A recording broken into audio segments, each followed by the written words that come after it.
A millionaire finds twin girls identical to his childhood crush, then learns their mother is in the hospital with only 3 months to live. Just before we start, drop a flag emoji that represents your country.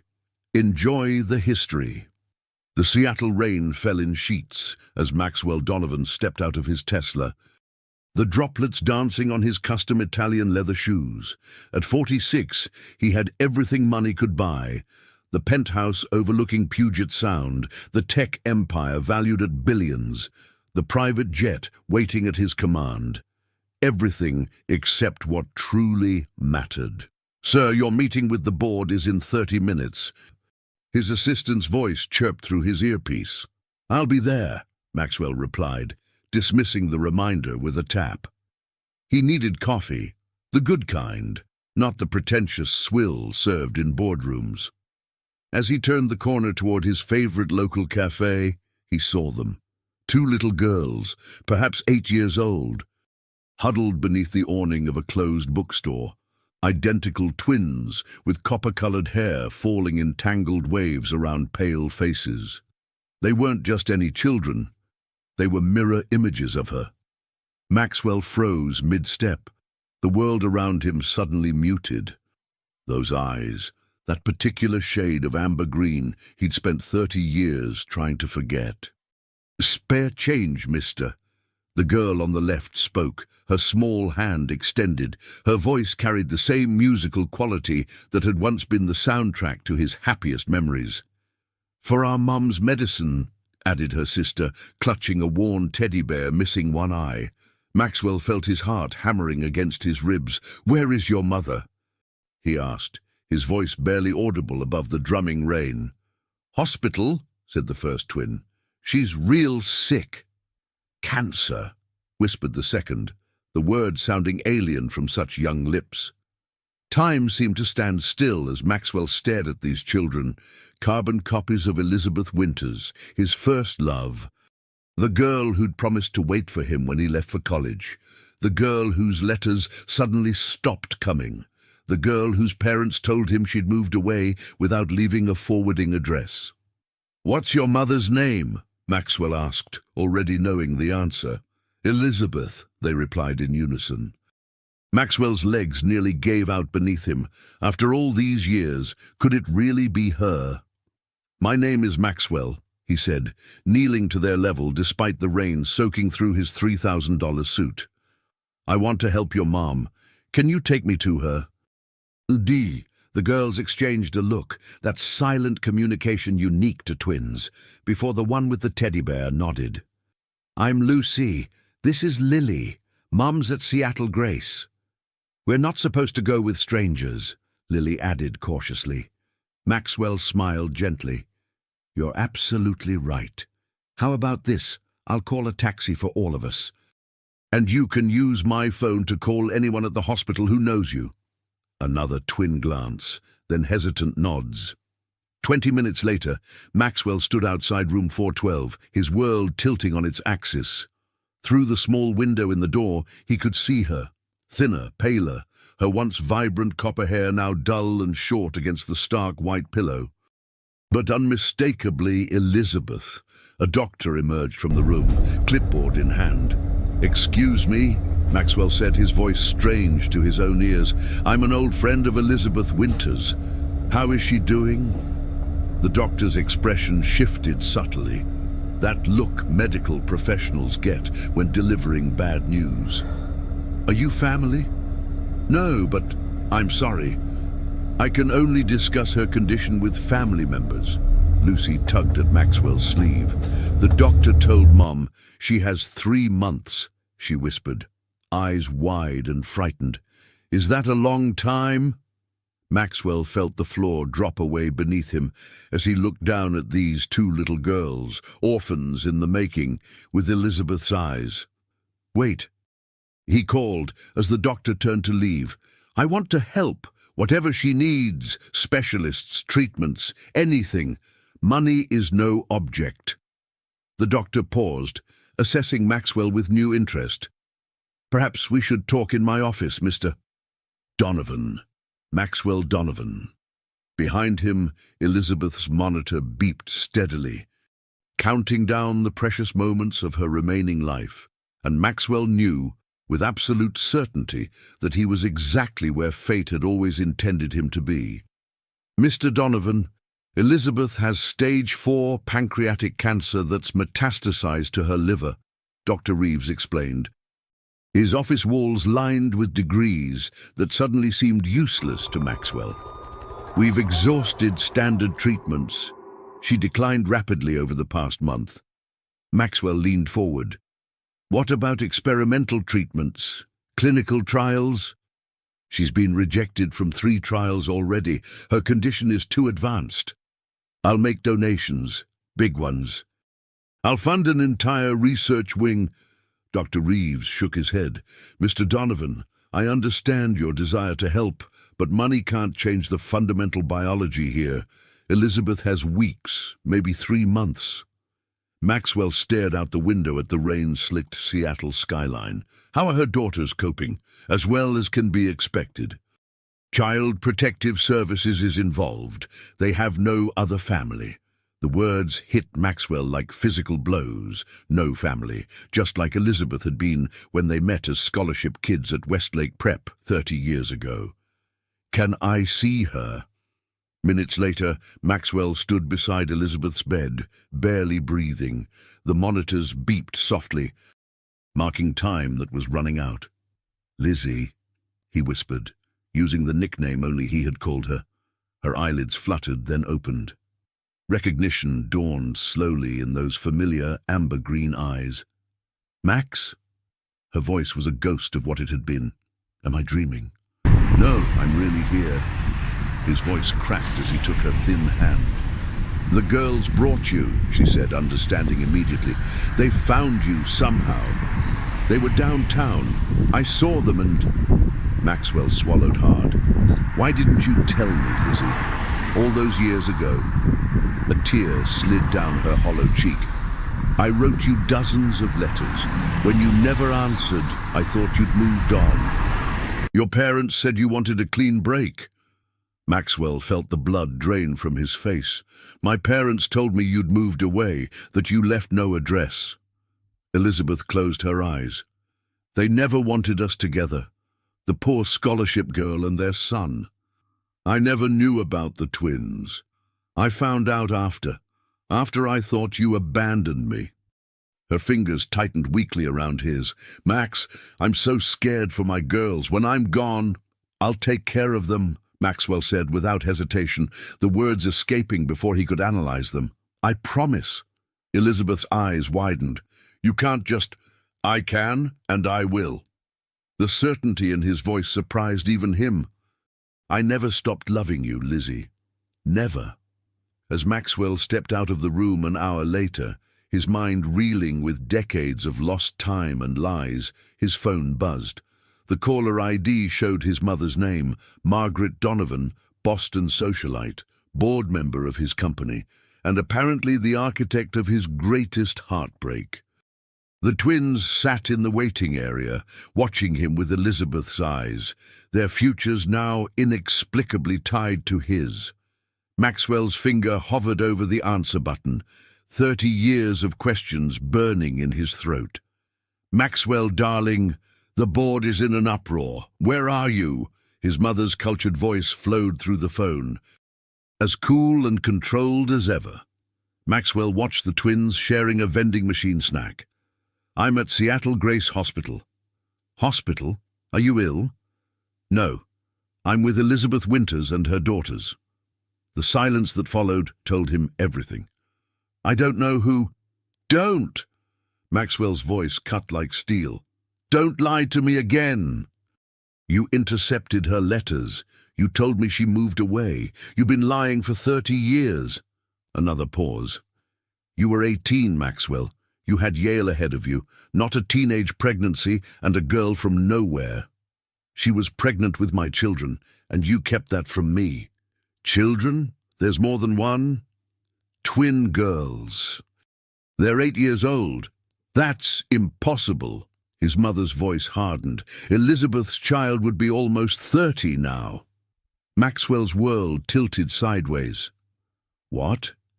If she was pregnant when you left for Yale, that child would be 28 now. Maxwell stared at Lucy and Lily, unmistakably 8 years old and unmistakably Elizabeth's. The implications made his head spin. "I need to go," he said, ending the call over his mother's protests. A nurse approached. "Mr. Donovan, Elizabeth is asking for you." Back in room 412, Elizabeth looked even frailer than before. "The girls said you're going to help us," she whispered. Maxwell sat beside her. "Lizzie, I just spoke with my mother. She admitted intercepting your letters all those years ago." Elizabeth's eyes filled with tears. "I knew it. I knew you wouldn't have just forgotten me."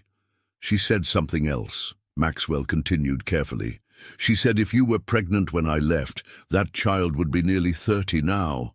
Elizabeth's gaze slid away. "I never said the girls were yours, Max." The words felt like ice water in his veins. "Then whose?" "They're my granddaughters," Elizabeth whispered. "My daughter Charlotte had them when she was 21. She and her husband died in a car accident last year." Maxwell struggled to process this. "Your daughter, our daughter?" Elizabeth nodded slowly. "Charlotte was yours. She had your eyes, your smile. She was brilliant like you." "And I never knew her," Maxwell said, grief for a child he'd never met washing over him. "Where are her things? Photos?" "Storage unit. Couldn't afford to keep the apartment after the funeral and medical bills." Elizabeth's breath hitched. "The girls are all I have left of her." Maxwell took her hand, feeling decades of missed moments and stolen time. "They're all we have left of her," he corrected gently. As he left the room, his phone lit up with texts from his executive team demanding his return. The board meeting, the quarterly projections, the merger negotiations. It all seemed trivially unimportant now. In the hallway, Lucy approached, her sister half hiding behind her. "Are you really our mommy's daddy?" she asked, her small voice steady. Maxwell knelt down, looking into the eyes that were so like his own. "I think I am, which means I'm your grandfather." "We never had a grandfather before," Lily whispered. "Well, you have one now," Maxwell promised, "and I'm not going anywhere." Behind them, a man in an expensive suit stepped off the elevator, scanning the hallway with predatory precision. "Mr. Donovan," the hospital administrator called out, "there's someone here from Child Protective Services who needs to speak with you immediately." The CPS agent, Nelson Parker, had the weary efficiency of someone who'd seen too much and helped too little. "Mr. Donovan, I understand you're claiming to be these children's biological grandfather," he said, flipping through his folder in the small consultation room. "I am. Their mother was my daughter." "A daughter you never met or supported?" Maxwell bristled. "I didn't know she existed until today. Their grandmother and I were separated by circumstances beyond our control." Parker's expression remained neutral. "We'll need DNA testing to establish relationship. Even then, you have no legal standing yet. The girls are currently wards of the state. Their grandmother is still alive. And terminal. We're preparing for when she's not." Maxwell leaned forward. "I want to file for emergency custody. Today." "Mr. Donovan, with all due respect, you're a complete stranger to these children.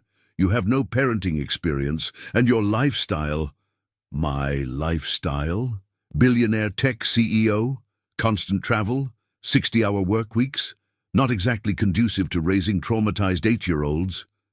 Maxwell felt his temper rising. "I can change my circumstances. They can't change theirs without help." Parker sighed.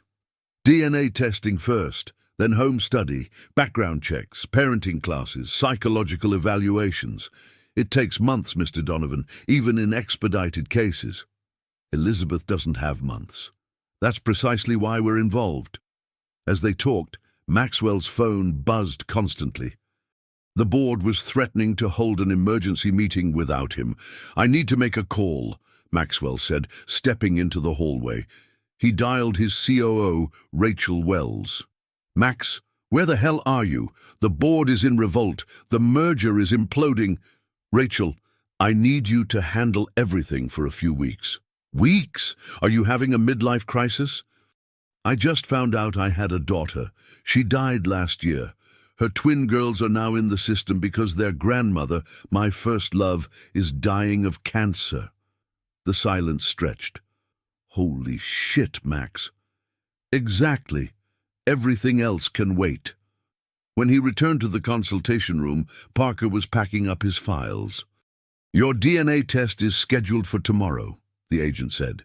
In the meantime, the girls will remain in their current foster placement. Foster placement? They're not staying with Elizabeth? Ms. Winters has been hospitalized for weeks, Mr. Donovan. The girls have been in emergency foster care. Maxwell felt sick. Can I see where they're staying? That's not standard procedure. I'll make a $100,000 donation to CPS right now. Parker frowned. Mr. Donovan, that would be inappropriate. Fine. Can I at least spend time with them today, here at the hospital? Supervised visitation can be arranged. After Parker left, Maxwell returned to Elizabeth's room. She was sleeping. Her breathing shallow. A nurse updating her chart looked up. She's been asking for her letterbox. Says it's important you see what's inside. Letterbox? Small wooden box she keeps in her hospital bag. Says it contains 30 years of letters. Maxwell's heart constricted. Letters to whom? The nurse gave him a knowing look. To you. I believe letters she wrote but could never send. The wooden box sat on Maxwell's lap, worn smooth by decades of handling. Inside were dozens of letters, each dated and addressed to him, spanning 30 years. With trembling hands, he opened the earliest, dated just weeks after he'd left for Yale. Dear Max, I've written you 3 times with no response. Your mother says you're too busy for hometown distractions. Maybe she's right. But there's something you need to know. I'm pregnant. We're going to have a baby, Max. I'm scared, but also happy because it's part of you. Maxwell read letter after letter, watching Elizabeth's hope turn to despair. Then determination, as she raised their daughter alone. There were Charlotte's first steps, first words, school achievements. Elizabeth had documented everything he'd missed, addressing each milestone to him as if someday he might read them. In the hospital room, Elizabeth stirred. You found them. Why did you keep writing? Maxwell asked, his voice rough with emotion. For 30 years, when you thought I'd abandoned you? Elizabeth's smile was sad. At first, I wrote because I thought you might come back. Then I wrote because it helped me feel less alone. Eventually, I wrote because Charlotte deserved to know her father, even if only through my words. Did she read these? When she was 18, she wanted to find you, but I convinced her to wait until she finished college. Elizabeth's voice broke. She never got the chance. Maxwell moved his chair closer. Tell me about her. Everything. For the next hour, Elizabeth shared their daughter's life, how Charlotte had inherited Maxwell's gift for mathematics and entrepreneurial spirit, how she'd started a small tech company with her husband James, how they died coming home from an investor meeting during a rainstorm. She would have found you eventually, Elizabeth said.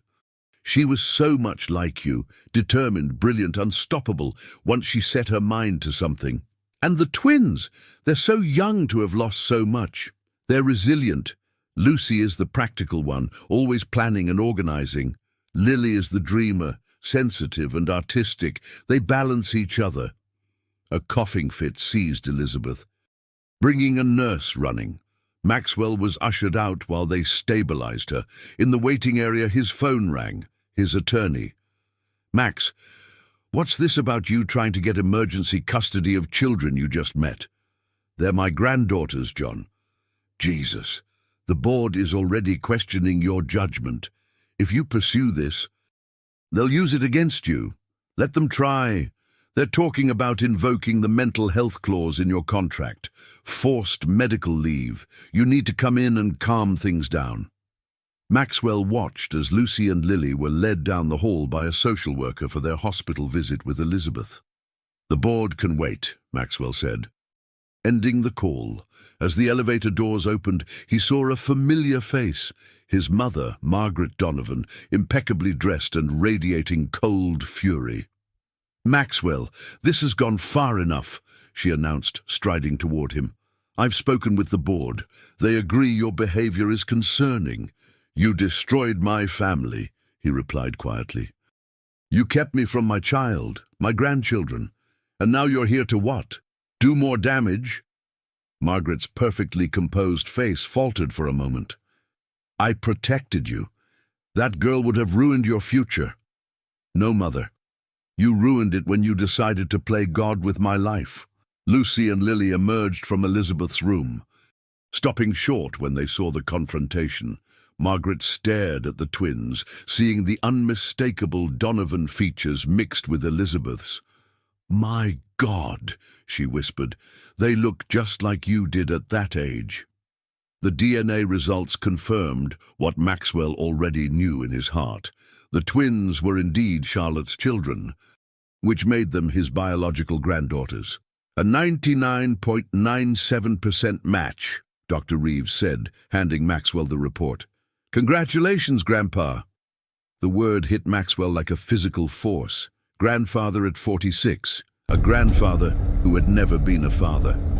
"How's Elizabeth today?" he asked, pushing away the strange disconnect. Dr. Reeves's expression sobered. "Not good. The cancer is accelerating faster than we anticipated. She's developing liver failure." "How long?" "Weeks, not months." "I'm sorry." Maxwell had spent the past 5 days practically living at the hospital, leaving only to shower and change at his Seattle penthouse. His corporate empire was in chaos. The board had indeed invoked the mental health clause, putting him on forced leave with his mother as acting CEO. He couldn't bring himself to care. In Elizabeth's room, the twins sat on either side of their grandmother's bed, reading aloud from a worn copy of The Secret Garden. Elizabeth's eyes were closed, but she smiled at certain passages. "Mr. Donovan?" A nurse beckoned from the doorway. "There's someone here to see Ms. Winters. Says he's an old friend." In the waiting area stood a tall man with silver-streaked dark hair and the weathered look of someone who worked outdoors. "Robert Turner," the man introduced himself, extending a calloused hand. "I understand you're Max." Maxwell tensed. "Yes. How do you know Elizabeth?" "We've been neighbors for 15 years. I've been helping with the girls when Lizzie's at her treatments." Robert's eyes narrowed slightly. "You're the one who disappeared, right?" "It's complicated. Usually is." Robert seemed to be measuring him. "You planning to stick around this time?" "Yes." "Good. Those girls need someone." Robert handed Maxwell a set of keys. "Elizabeth's storage unit. She asked me to give you these, said there are things you should see." Later that afternoon, with Elizabeth resting and the twins in art therapy, Maxwell drove to the storage facility. Unit 424 was small, containing the remnants of 2 shattered lives, Elizabeth's and Charlotte's. He found boxes labeled Charlotte's School, containing perfect report cards, science fair ribbons, and math competition trophies. A photo album showed a beautiful young woman with his eyes and Elizabeth's smile, growing from infant to adult in a series of snapshots. His daughter, a stranger he would never know. In a box marked Charlotte and James Business, he found business plans for a startup called Neurasoft, developing AI algorithms for medical diagnostics. The technology was brilliant, ahead of its time. Maxwell sat on the concrete floor, surrounded by the ghosts of what might have been when his phone rang. It was Dr. Reeves. "Mr. Donovan, you need to come back. Elizabeth's taken a turn." At the hospital, the atmosphere in room 412 had changed. More machines, more staff, urgent whispers. Acute liver failure, Dr. Reeves explained quietly. Her system is shutting down. The twins were huddled in the corner with a hospital social worker, their small faces pale with fear. "Where will they go tonight?" Maxwell asked the social worker. "Back to emergency foster care."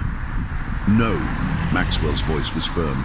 "They're coming home with me." "Mr. Donovan, without court approval, then get it. Call Judge Williams in family court.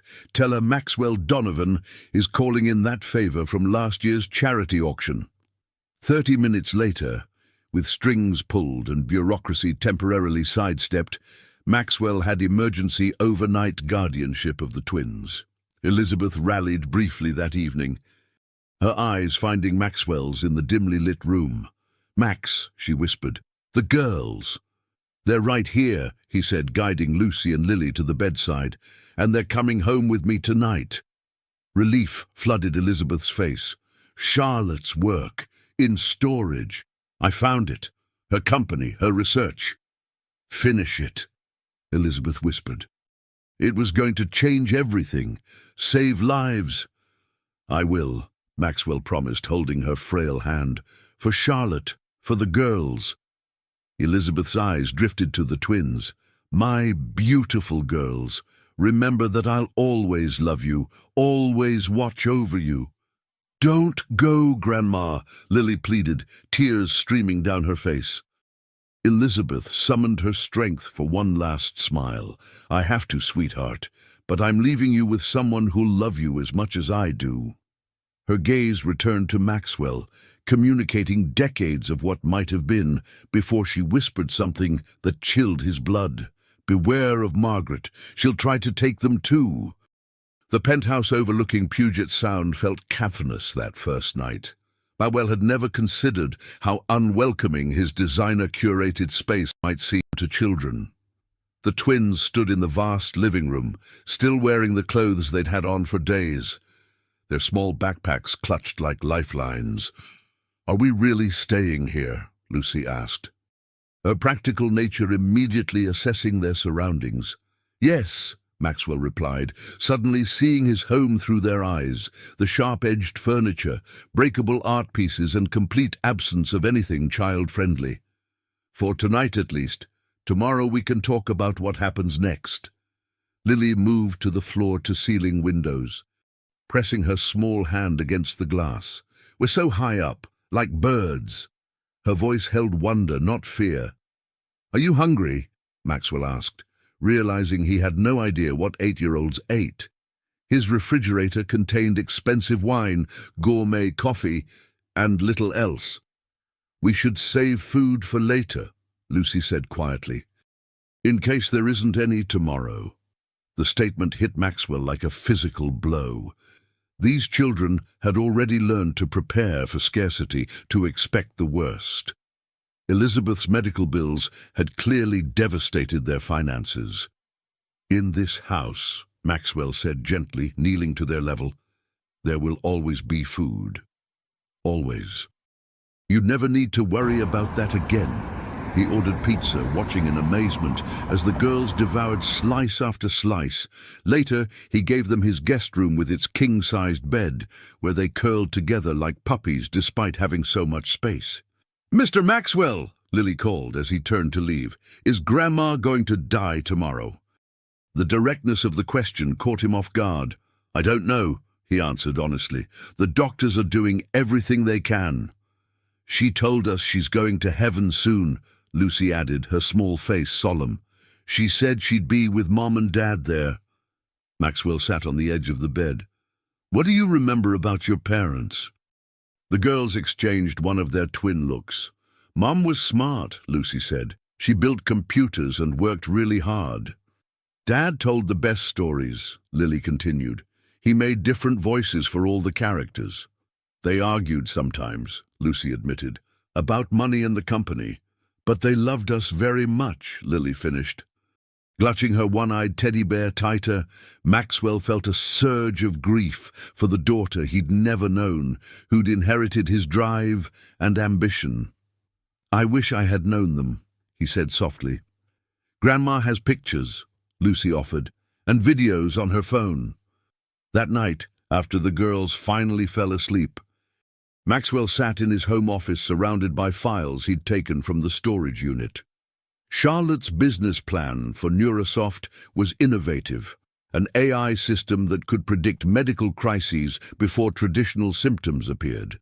It could have revolutionized preventative care, saved countless lives, including perhaps Elizabeth's. His phone rang. Rachel, his COO. "Max, the board has scheduled an emergency vote tomorrow. Your mother is pushing to have you permanently removed." "On what grounds?" "Mental instability, dereliction of duty, irrational behavior." "Shall I go on?" Maxwell laughed humorlessly. "My mother destroyed my life 30 years ago. Now she wants to destroy my company too. What do you want me to do?" Maxwell looked toward the guest room where his granddaughters slept. "Buy me time. I need to focus on Elizabeth and the girls right now." "The merger won't wait, Max. Billions are at stake." "Some things are more important than billions, Rachel." After hanging up, Maxwell returned to Charlotte's research. The deeper he dug, the more impressed he became. His daughter had been brilliant, perhaps more so than himself. Her algorithms were elegant, her approach revolutionary. But her company had been chronically underfunded, unable to complete clinical trials or secure FDA approval. The irony wasn't lost on him. While he'd been building his tech empire, his unknown daughter had been struggling to launch her own, lacking the very connections and capital he could have provided. At 3 a.m., his phone lit up with a text from Dr. Reeves. "Elizabeth asking for you. Come if you can." Maxwell checked on the twins, still deeply asleep, then called his building's concierge to sit outside his door. The night nurse in Elizabeth's room looked up as he entered. "She's been in and out of consciousness," she explained, "asking for you when she's lucid." Elizabeth's eyes fluttered open as he took her hand. "Max," she whispered, "the girls, safe, sleeping." They ate 3 pizzas between them. A ghost of a smile touched her lips. "They're growing." "Charlotte's research is remarkable," Maxwell said. "I'm going to make sure it gets completed, gets to market." Elizabeth squeezed his hand weakly. "Our daughter was special, so smart, but no one would fund her, being a woman in tech, being young, having no connections. I could have helped her." "Yes," Elizabeth agreed, her voice fading. "She would have changed the world." "She still will," Maxwell promised, "through her work, through her daughters." Elizabeth's gaze sharpened suddenly. "Margaret came here after you left, offering money." Maxwell felt his blood run cold. "Money for what?" For me to persuade the girls to go with her instead of you." Elizabeth's breathing grew labored. "She said they'd be better off with a grandmother than a grandfather, that she could give them a proper upbringing." "What did you tell her?" "To go to hell," Elizabeth whispered, a flash of her old fire returning. "But Max, she won't stop. She took Charlotte from us. Don't let her take Lucy and Lily too." Dawn was breaking over Seattle when Maxwell returned to the penthouse. To his surprise, he found Lucy and Lily already awake, sitting quietly in the kitchen. "You came back," Lucy said, relief evident in her voice. "Of course I did," Maxwell replied, realizing they'd been afraid he would abandon them. "I just went to check on your grandmother." "Is she?" Lily couldn't finish the question. "She's still with us," Maxwell assured them, though he knew it wouldn't be for long. "Are you hungry?" Another shared twin look. "We didn't know if we were allowed," Lucy explained, glancing at the refrigerator. "Everything in this house is yours now too," Maxwell said, opening cabinet doors to reveal shelves embarrassingly bare of child-appropriate food. "Let's go shopping after we visit Grandma." As he helped them dress in their worn clothes, the only ones they had, Maxwell made mental notes: clothing, shoes, books, toys, proper beds, everything children needed. His phone buzzed with a calendar alert. Board meeting 10 a.m. The vote to remove him. "Change of plans," he told the girls. "We need to make a quick stop before the hospital." An hour later, the elevator doors opened onto the executive floor of Donovan Technologies. The twins held Maxwell's hands, their eyes wide at the gleaming glass and steel environment. Conversations stopped as they walked past. Employees stared openly at the eccentric billionaire CEO leading two identical little girls in worn clothing through their workspace. His executive assistant gaped. "Mr. Donovan, the board is already assembled, and good, that saves time." Maxwell guided the twins toward the boardroom. "Could you watch Lucy and Lily for a few minutes? Get them some juice or something." Inside the boardroom, 12 board members sat around the massive table, his mother at the head, already in his chair. "Maxwell," Margaret acknowledged coolly, "this is a closed meeting. A meeting about me. Without me? I don't think so." Maxwell remained standing. "I understand you're voting on my removal today." Board member Theodore Wilson cleared his throat. "Max, we're concerned about your recent behavior. Abandoning your responsibilities, erratic decisions. I took emergency family leave after discovering I had a daughter who died." "Leaving twin granddaughters behind," Maxwell interrupted. "Their grandmother, my first love, is dying of cancer. Would anyone here have done differently?" Uncomfortable glances were exchanged around the table. "Emotional decisions have no place in business," Margaret stated flatly. "You've put a $30 billion merger at risk over a personal matter." "A personal matter you created," Maxwell replied, his voice dangerously quiet. "When you intercepted Elizabeth's letters 30 years ago, when you lied to me about her leaving, when you kept me from knowing I had a child." The boardroom fell silent. Several members looked at Margaret with new expressions: shock, disapproval. "That's absurd," Margaret attempted, but her voice lacked conviction. "I have the letters, Mother, all of them. Elizabeth kept writing to me for years, documenting our daughter's life. Letters you made sure I never received." Board member Sophia Chen leaned forward. "Margaret, is this true?" Before she could answer, the boardroom door opened. Maxwell's assistant stood there with the twins. "I'm sorry, Mr. Donovan, but the little one needed the bathroom, and they didn't want to be separated, and now they're asking for their grandfather." The word hung in the air. Grandfather. Every head turned to stare at the girls, their copper hair, their amber-green eyes so like Elizabeth's, but with unmistakable Donovan features. "Everyone," Maxwell said into the silence, "these are my granddaughters, Lucy and Lily. Girls, wave hello to the board of directors of our company." Lily waved shyly, while Lucy assessed the room with intelligent eyes. "You have beautiful tables," Lily offered politely. Margaret stood abruptly. "This emotional manipulation is beneath you, Maxwell. Is it manipulation to introduce my family? The family you kept from me?" Maxwell turned to the board. "I founded this company. I built it from nothing. I've delivered record profits for 15 consecutive years. Now I'm taking 2 weeks to handle a family emergency, an emergency created by my mother's deception, and she's attempting a hostile takeover." "That's not what this is," Margaret protested. "Isn't it?" Maxwell pulled out his phone. "By the way, I've been recording our conversation, which is legal in Washington state.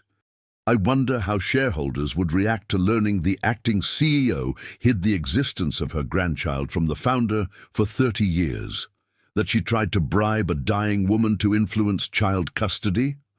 Theodore Wilson cleared his throat again. "Perhaps we should table this vote until—" "No," Maxwell interrupted. "Vote now. Remove me if you want. But understand what you're really voting for, a power grab by someone who's already proven she'll sacrifice family for control." One by one, the board members looked away from Margaret. The mood in the room had shifted palpably. "If there's no vote," Maxwell continued, I'll be taking family leave for 2 weeks. Rachel has my proxy on all matters except the merger, which will wait. After that, we can revisit my position if needed. He held out his hands to the twins. Come on, girls. Let's go see Grandma. As they walked out, Lucy looked up at him. Is that lady really our great-grandmother? Biologically, yes. I don't think I like her, Lily whispered. She has cold eyes. Out of the mouths of babes, Maxwell thought. Out of the mouths of babes. Elizabeth passed away 3 days later, slipping away peacefully with Maxwell and the twins at her bedside. Her last words were for the girls, a reminder to always be brave and kind, to take care of each other, to remember they were loved. In her final moments, she'd squeezed Maxwell's hand and whispered, "Find happiness this time around, Max. Don't waste another 30 years." The funeral was small, but dignified, paid for by Maxwell. Robert Turner attended, along with a handful of Elizabeth's co-workers from the diner where she'd worked nights. And several neighbors. The twins wore new black dresses, holding hands throughout the service, their grief palpable but contained, as if they'd already experienced too much loss to be overwhelmed by more. They're too young to understand death is permanent, the child psychologist had told Maxwell during their first session. But too old to be shielded from its reality.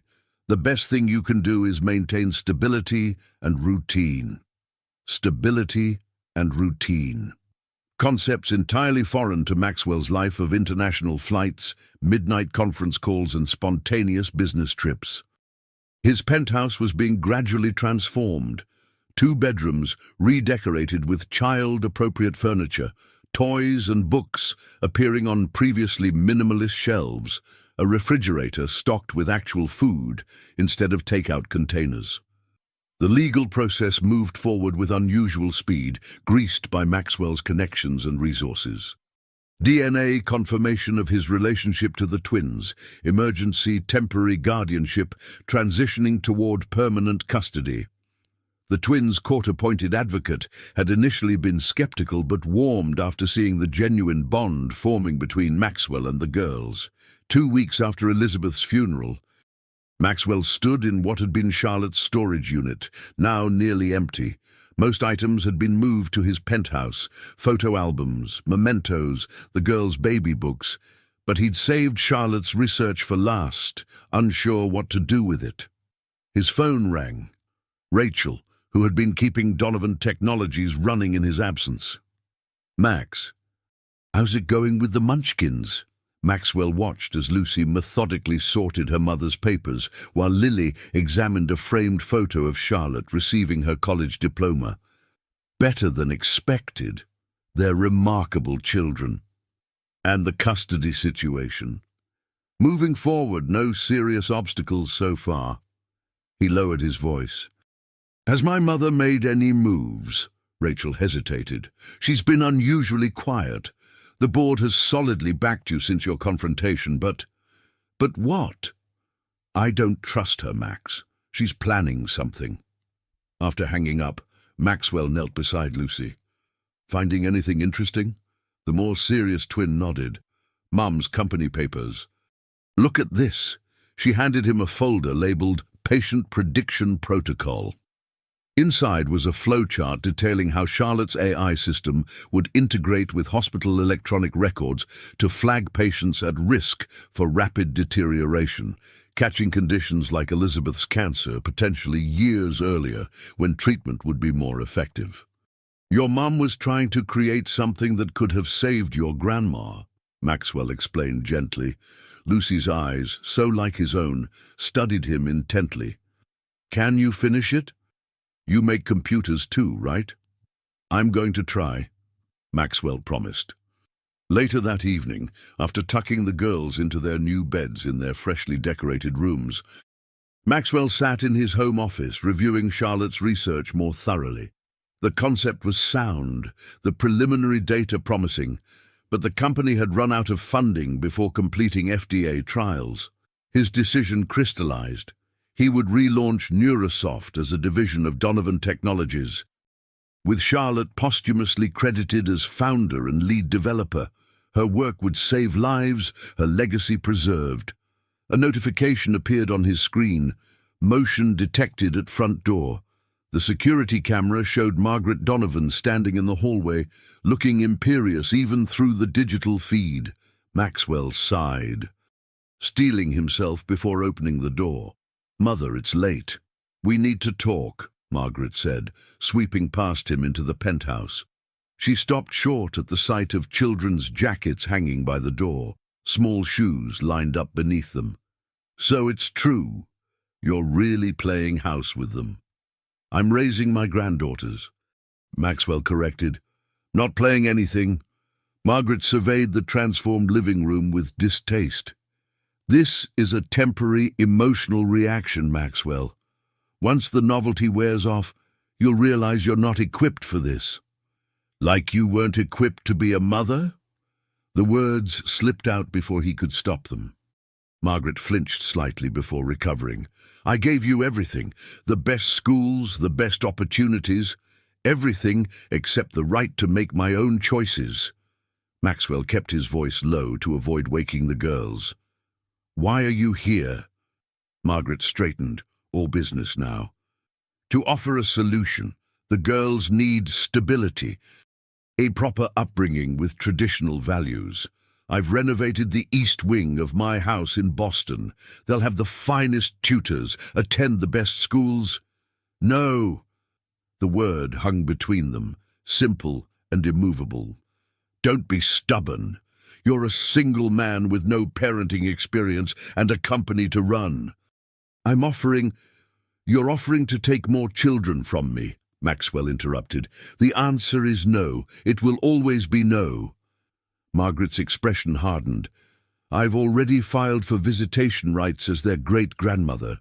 My attorneys believe I have a strong case for shared custody, given your lifestyle." "My lifestyle?" "A workaholic bachelor, living in a penthouse. Hardly an ideal environment for traumatized children. The courts consider the best interests of the child, Maxwell, not the emotional whims of a middle-aged man having a crisis." Before Maxwell could respond, a small voice came from the hallway. "We want to stay with Grandpa Max." Lily stood there in her unicorn pajamas, looking tiny but determined. Lucy appeared beside her, as always. "We don't want to go with you," Lucy added firmly. "You're the mean lady from the hospital who made Grandma cry." Margaret's face tightened. "Children should be in bed at this hour. This is exactly the lack of structure I'm concerned about." "Ooh, we heard arguing," Lily explained. "We always check on each other when there's arguing." Maxwell moved to stand beside the twins, placing a protective hand on each small shoulder. "Mother, I think you should leave now."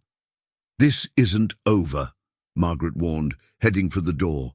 "Not by a long shot." After she left, Maxwell knelt to face the girls. "I promise you won't have to go anywhere you don't want to. You're staying with me." Lucy studied him with those two wise eyes. "Can she really take us away?" "No," Maxwell said with more confidence than he felt. "She can't." That night he made calls to his attorneys, made calls to initiating a restraining order against Margaret and formally contesting any custody claims she might file. By morning, he had assembled the top family law team in Seattle. This was one battle he couldn't afford to lose. 6 months passed in a blur of legal filings, court appearances, and the everyday chaos of raising twin 8-year-olds. Maxwell had officially been granted permanent guardianship, though Margaret's petition for visitation rights remained in legal limbo, her expensive attorneys finding endless ways to delay final rulings. The twins had settled into their new life with surprising adaptability. They attended a progressive private school where they were catching up academically after years of spotty attendance. Lucy showed a remarkable aptitude for mathematics and computer science, Charlotte's daughter indeed, while Lily blossomed in art and creative writing classes. Maxwell had permanently relocated Donovan Technologies' headquarters to Seattle, restructuring his role to allow for school pickups and bedtime stories. The merger his mother had been so concerned about had gone through, albeit with modified terms, adding billions to the company's valuation. But his greatest professional satisfaction came from Neurasoft. He'd assembled a team of top AI researchers and medical professionals to continue Charlotte's work. With the first clinical trials showing promising results, the technology could potentially revolutionize early detection for numerous diseases, including pancreatic cancer, though that breakthrough had come too late for Elizabeth. "Mr. Donovan," his assistant's voice came through the intercom. "Mr. Turner is here to see you." Maxwell looked up in surprise. He hadn't seen Robert Turner since Elizabeth's funeral. "Send him in." Robert entered, still looking uncomfortable in indoor settings. "Thanks for seeing me without an appointment." "Of course. How are you, Robert?" "Managing." Robert sat heavily in the visitor's chair. "I've been going through some of Lizzie's things. Found something you should see." He placed a thumb drive on the desk. "This was hidden in a false bottom of her jewelry box. Has your name on it." Maxwell picked it up, turning it over in his hand. "Did you look at what's on it?" Robert nodded grimly. "Yeah, that's why I brought it straight to you." Later that evening, after the girls were asleep, Maxwell plugged the drive into his computer. It contained a single video file, dated a week before Elizabeth's death. Elizabeth's gaunt face filled the screen, her hospital room visible in the background. "Max," she began, her voice stronger than he remembered from those final days. "If you're watching this, I'm gone. There's something I couldn't bring myself to tell you while I was alive. Something about Charlotte." Maxwell leaned closer to the screen. "Heart-pounding. When I found out I was pregnant, your mother came to see me. She offered me $50,000 to disappear and never contact you again. When I refused, she threatened me." Elizabeth's eyes hardened with the memory. "She said, if I tried to tell you about the baby, she would make sure you lost your scholarship to Yale. That your father would cut you off financially." Maxwell felt sick. This went beyond intercepting letters. "I didn't take her money, but I did stop trying to reach you directly. I thought I was protecting your future." Elizabeth looked away from the camera. "But that's not the worst of it. After Charlotte graduated college, she found your contact information. She wrote you a letter introducing herself as your daughter." Maxwell's blood ran cold. "She mailed it, but never received a response. 6 months later, she ran into your mother at a tech conference in Boston. Margaret told her she'd delivered the letter personally, and that you—" Elizabeth's voice broke. "That you wanted nothing to do with her. That you had a real family now and didn't need complications from the past." Maxwell paused the video, struggling to breathe. His daughter had reached out to him, and his mother had intercepted that too, delivering a cruel lie that he'd rejected her. He forced himself to continue the video. "Charlotte was devastated," Elizabeth continued. "She never tried to contact you again. She threw herself into her work, determined to succeed without your help or connections. When she and James died, I found a journal where she'd written about the rejection, how it had shaped her determination to build something meaningful on her own terms." And tears streamed down Maxwell's face. His brilliant, determined daughter had lived and died, believing he'd callously rejected her. "I'm telling you this now because I see how much you care for the girls, how much you would have loved Charlotte. You deserved to know her, Max, and she deserved to know you. Margaret stole that from both of you." Elizabeth's expression hardened. "And I'm afraid she'll try to take the girls too. Don't let her, whatever it takes." The video ended, leaving Maxwell sitting in the dark, devastated by a new dimension of loss. His phone rang. Rachel again. "Max, sorry to call so late, but you need to know something. The board received a proposal today." "From your mother? What kind of proposal?" "A restructuring plan that would effectively remove you as CEO while retaining your shares. She's claiming your family situation has compromised your judgment and business focus." On what grounds? That's the thing, Max. She has documentation, emails, memos, calendar entries, suggesting you've been making erratic decisions, missing crucial meetings, endangering company interests. That's absurd. I've been fully transparent with the board about my schedule and priorities. These documents suggest otherwise. They look legitimate, Max. Several board members are concerned. After hanging up, Maxwell sat in stunned silence. His mother wasn't just trying to take the girls. She was making a play for his company too. And somehow, she had manufactured evidence to support her claims. A small sound made him look up. Lucy stood in the doorway, watching him with those perceptive eyes. "You're crying," she observed quietly. Maxwell quickly wiped his face. "Just some sad news about your mom." Lucy came to stand beside his chair. "The lady wants to take us away, doesn't she? The mean one." "She's trying," Maxwell admitted, "but I won't let her." Lucy's small hand covered his. "Mom always said that bad people eventually trip over their own lies." Out of the mouths of babes, indeed. The board meeting was set for Friday, 3 days away. Margaret had orchestrated her timing perfectly, presenting her evidence of Maxwell's incompetence just before the quarterly earnings call, creating maximum shareholder anxiety. Maxwell sat in his home office at 2 a.m., surrounded by the fabricated emails and memos Rachel had managed to obtain copies of. They were masterfully done. Communications he'd supposedly sent, scheduling conflicts he'd allegedly created, strategic decisions undermined by his distraction. Someone had gone to extraordinary lengths to create this fiction. Someone with inside access and technical expertise. Someone working with his mother. A small noise from the hallway made him look up. Lucy again in her practical striped pajamas. "Can't sleep?" he asked, quickly minimizing the documents on his screen. She shook her head. "I had a dream about Mom. She was trying to tell me something important. But I couldn't hear her." Maxwell opened his arms, and Lucy climbed into his lap, something she rarely did, being the more reserved of the twins. "I miss her too," Maxwell said softly. "I wish I had known her." Lucy leaned against his chest. "She was really smart. She could fix any computer.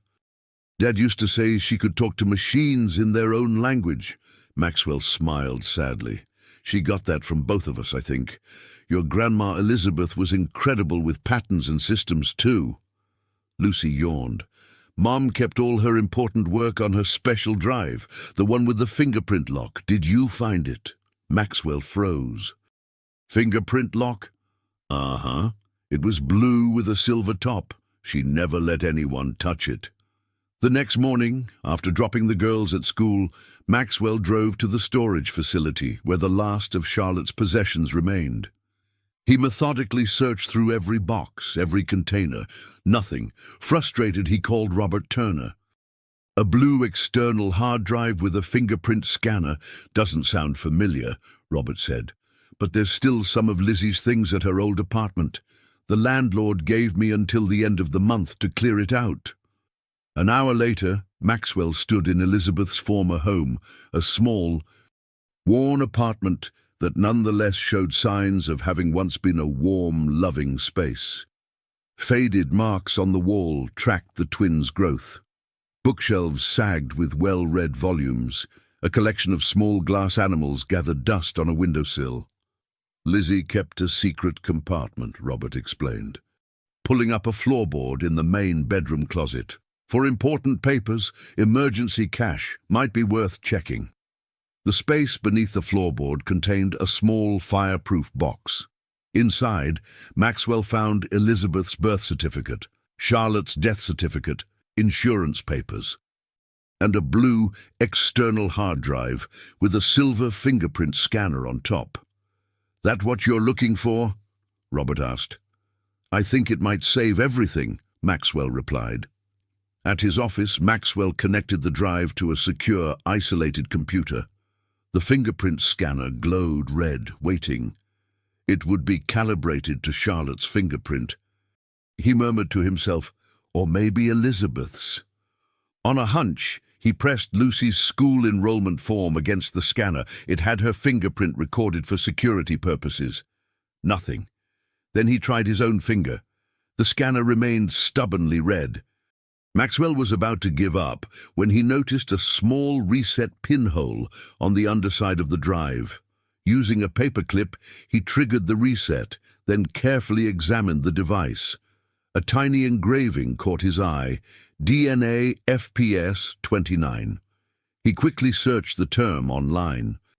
It was a prototype biometric security system that used DNA sampling rather than traditional fingerprinting, breaking the skin microscopically to sample genetic material. The scanner wasn't reading fingerprints. It was reading DNA. With trembling hands, Maxwell pressed his thumb against the scanner. A momentary sharp prick. Then the light turned green. The drive unlocked. Charlotte had secured her most important work with a lock only her biological parent could open. Inside the drive, Maxwell found a trove of data, Charlotte's complete research, proprietary algorithms, clinical test results, and patent applications for Neurosoft's technology. But more importantly, he found a folder labeled DT Security Breach. The files documented a sophisticated corporate espionage operation targeting Donovan Technologies, email exchanges, financial transfers, technical specifications for spyware. At the center of it all was Margaret Donovan, working with Donovan Technologies' head of cybersecurity, Alan Weiss. They had been systematically stealing company secrets and selling them to competitors for years. The operation had nearly been exposed when Charlotte, working on her medical AI system, identified unusual patterns in data security protocols while researching potential partnerships with larger tech firms. According to Charlotte's notes, she had attempted to alert Donovan Technologies directly, but had been stonewalled by the very people involved in the espionage. The final entry in Charlotte's journal was chilling. Meeting with Margaret Donovan tomorrow regarding potential security vulnerabilities at DT. Not optimistic, but it's the right thing to do. That meeting had occurred just 3 days before Charlotte and James died in their car accident. Maxwell felt the blood drain from his face. Surely his mother couldn't have. His phone rang. The twins' school. "Mr. Donovan, this is Principal Edwards. I'm calling because Lucy and Lily weren't picked up after school." Maxwell checked his watch. 3:45 p.m. "There must be some mistake. My assistant was scheduled to pick them up at 3:30.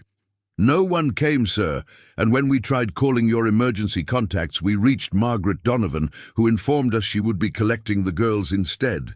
Maxwell's heart stopped. "Did she take them?" "No, sir. Our records show she's not authorized for pickup. The girls are still here in my office. Keep them there. I'm coming right now."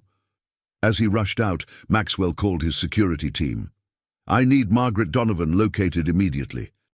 And get me every bit of information you can find on Alan Weiss's whereabouts for the past year, especially around the time of Charlotte Anderson's fatal car accident." The school was 30 minutes away in good traffic. Maxwell made it in 15, running every red light, his mind racing with horrible possibilities. Had his mother merely tried to undermine him professionally, or had she gone much, much further? The twins were waiting in the principal's office, looking worried but unharmed. "Grandpa!" Lily cried, running to him. "The mean lady tried to take us." Maxwell knelt, gathering both girls into his arms. "You're safe now, I promise." As they drove home, surrounded by a security detail Maxwell had hastily arranged, Lucy looked up at him with those two perceptive eyes. "Something bad is happening, isn't it?" she asked quietly. "Yes," Maxwell admitted, "but I'm going to fix it. Your mom left us the key." The morning of the board meeting dawned clear and bright. At odds with the storm brewing inside Donovan Technologies' headquarters, Maxwell arrived early, flanked by his legal team and security detail. The twins were safely ensconced at Robert Turner's house, surrounded by private security that even Margaret couldn't penetrate. The boardroom filled slowly, tension thickening the air. Board members exchanged uneasy glances, aware that something momentous was about to unfold. Rachel caught Maxwell's eye from across the room, giving him a subtle nod. Everything was in place. At precisely 10 a.m., Margaret Donovan swept in, immaculate as always in a designer suit, confidence radiating from her perfectly composed features. She faltered slightly when she saw Maxwell already seated at the head of the table. Her plan had clearly involved arriving first to set the tone. "Maxwell," she acknowledged coolly, "I'm surprised you found time in your busy schedule to join us." "I wouldn't miss it, Mother," Maxwell replied, his voice steady. "Please take a seat." Theodore Wilson cleared his throat. "As chairman, I'd like to call this emergency session to order. We're here to discuss Margaret Donovan's proposal regarding leadership restructuring." "Actually," Maxwell interrupted, "before we begin, I'd like to introduce some new information that's highly relevant to today's discussion." He nodded to Rachel, who distributed sealed folders to each board member. Margaret's eyes narrowed as she received hers. "What's this?" she demanded. "Evidence," Maxwell said simply, "of a years-long corporate espionage operation targeting Donovan Technologies, an operation orchestrated by you, Mother, and Alan Weiss, our head of cybersecurity." Murmurs erupted around the table as board members opened their folders. Inside were comprehensive timelines, financial transactions, communications, and forensic data analysis, all meticulously compiled from Charlotte's research and verified by Maxwell's security team over the past 48 hours. "This is preposterous," Margaret scoffed, though a faint flush crept up her neck. "Clearly fabricated by my son, who's desperate to maintain control despite his obvious inability to balance personal and professional responsibilities." "The evidence speaks for itself," Maxwell continued calmly. "But there's more. Alan Weiss is currently being questioned by federal authorities regarding his role in this operation. He's already implicated you in exchange for leniency." Margaret's face paled. "You're bluffing." Maxwell slid his phone across the table. On the screen was a text from his head of security.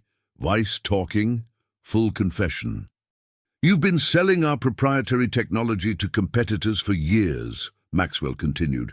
"My daughter Charlotte discovered your operation while researching potential partnerships for her medical AI startup." "Your daughter?" Theodore Wilson looked confused. "Charlotte Anderson, the brilliant developer behind Neurosoft, the medical AI system we're currently bringing to market," Maxwell explained. "My biological daughter, whom I never knew existed because my mother intercepted all communication from her mother, and later from Charlotte herself." The boardroom fell silent as the magnitude of Margaret's deception began to sink in. 3 days before Charlotte died in a car accident with her husband, she met with you, Mother, about the security breaches she'd discovered. Maxwell leaned forward, his voice dropping dangerously. "Investigators are re-examining the accident report as we speak." Margaret's composure finally cracked. "You can't possibly think I had anything to do with that. It was a rainy night. The roads were slick, just like the night I met the twins," Maxwell noted. "Funny how history repeats itself." The boardroom door opened, and a stern-faced woman in a dark suit entered. "Margaret Donovan, I'm Special Agent Rivera with the FBI.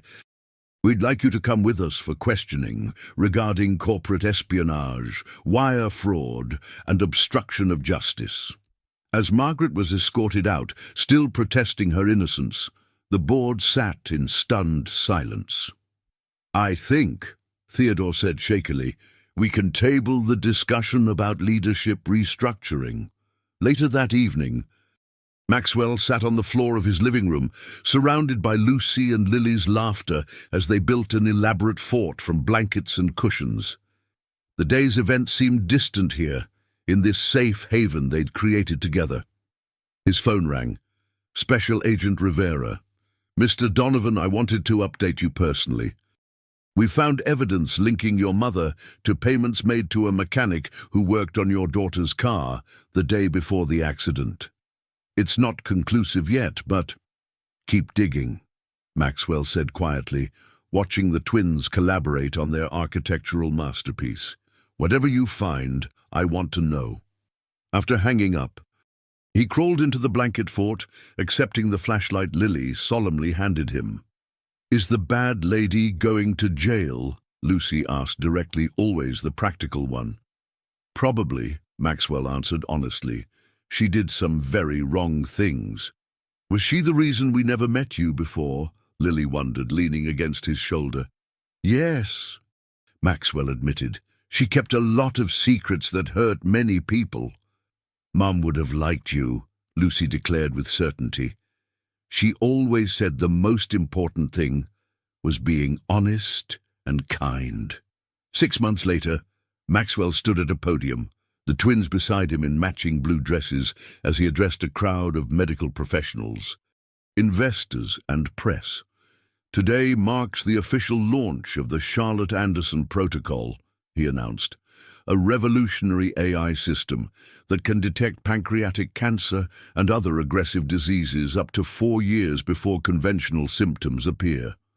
The audience applauded as Maxwell continued, his voice steady despite the emotion tightening his throat. My daughter Charlotte never knew me. Circumstances and people kept us apart, but her brilliance, her determination, her vision will now save countless lives. This is her legacy. He looked down at the twins, who beamed up at him with pride. And these remarkable young ladies are her legacy too, my granddaughters, who brought me back to the family I never knew I had. Margaret had been convicted on multiple federal charges, sentenced to 15 years in prison. The investigation into Charlotte's accident remained open, though conclusive evidence of foul play had proven elusive. Maxwell had donated generously to establish a cold case unit dedicated to suspicious vehicular deaths, ensuring that the truth, whatever it might be, would eventually come to light. Donovan Technologies had not only survived the scandal, but thrived under Maxwell's refocused leadership. The NeuroSoft division was revolutionizing preventative medicine, with hospitals across the country implementing Charlotte's technology. That evening, after the celebration, Maxwell sat with the twins on their penthouse balcony, watching the sunset paint Seattle's skyline in shades of gold and copper, the exact color of their hair. "Grandpa," Lily asked, "do you think Mom and Grandma Elizabeth can see us from heaven?" Maxwell put an arm around each girl. "I believe they can, and I think they're very proud of both of you." "And you too," Lucy added matter-of-factly. "You fixed Mom's computer program. You made it work." "We did it together," Maxwell corrected gently. "Family accomplishes more together than apart." Later, after tucking the girls into bed, Maxwell stood in his study, looking at the photographs that now lined the walls. Elizabeth as a young woman, Charlotte's graduation picture, the twins at various ages, and a family portrait taken just last week of Maxwell with his granddaughters. 30 years of separation and secrets had nearly destroyed them all, but fate, or perhaps Elizabeth's determination reaching beyond the grave, had brought the twins to that rainy street corner exactly when Maxwell was passing by. Full circle, he thought. From loss to redemption, from isolation to family. His phone chimed with a text from Robert. "Girl's birthday next month, planning surprise party. You in?" Maxwell smiled as he typed his response. Wouldn't miss it for the world. On his desk sat Charlotte's research journal, which he'd been reading each night, getting to know his daughter through her brilliant mind and determined spirit. Tonight, he turned to a page he'd bookmarked, one of her final entries.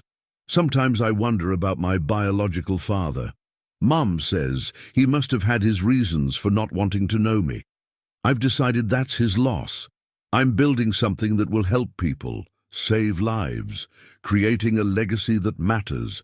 And if my daughters learn anything from me, I hope it's this: the family you make can be as powerful as the family you're born into.